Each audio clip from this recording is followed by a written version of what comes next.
Joining us right now, New York Congressman Steve Israel. Used to run the DNC in Congress and author of The Global War on Mars. Okay, first off, do you think there's going to be some congressional cooperation? Oh, I think there needs to be, and I think there can be. I think there can be cooperation on Iran. I'm opposed to the negotiations current. You with Senator Menendez, a Democrat as well. Oh, yeah, I agree with him on that. I've been outspoken, so I think we can get bipartisan cooperation on that, and I hope we can get bipartisan cooperation on tax cuts for the middle class. Okay, that would be very interesting. First off, on the Israel situation, are you for, the Iranian situation, are you for putting together what if you do not get a deal, stricter sanctions will come your way? Yes. I think that the only way Iran responds is by strength and pressure. The president says he's going to veto that. Well, he can veto it. That's his right as the president. It's my right to vote to override the veto.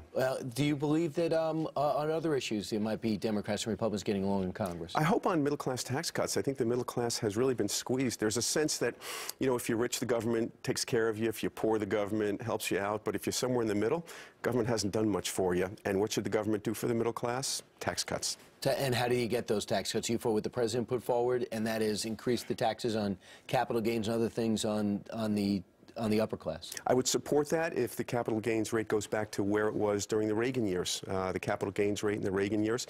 At 28%, but during Clinton was 20. As long as we get those commensurate tax breaks for the middle class. I think our focus has to be paycheck relief for the middle class. People are looking at their pay stubs saying, you know, I don't see the good news in this recovery. And I'm with you, and the numbers don't lie. You can't screw with the numbers. No one's wages have increased. The opportunities aren't there. A lot of people think if you let the upper class have their money, they have more businesses, more opportunities.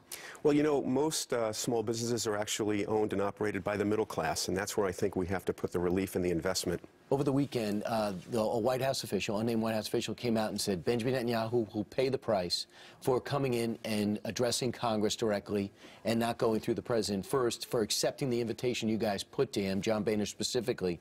What is that price, and are you disappointed the White House did that? First, let's face it, this was politically timed, no question about it. Secondly, we shouldn't have all this drama as if, you know, we're fighting over a guest who's been invited to a wedding.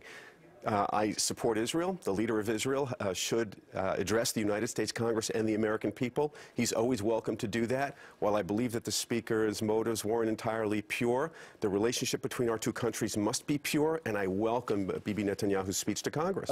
The book that's out now, The Global War on Mars. Thanks so much, Congressman, for coming in here. Thank you. 2 days ago, you were in the hospital with the flu, and you still came in through the snowstorm. Thank you very much, Congressman.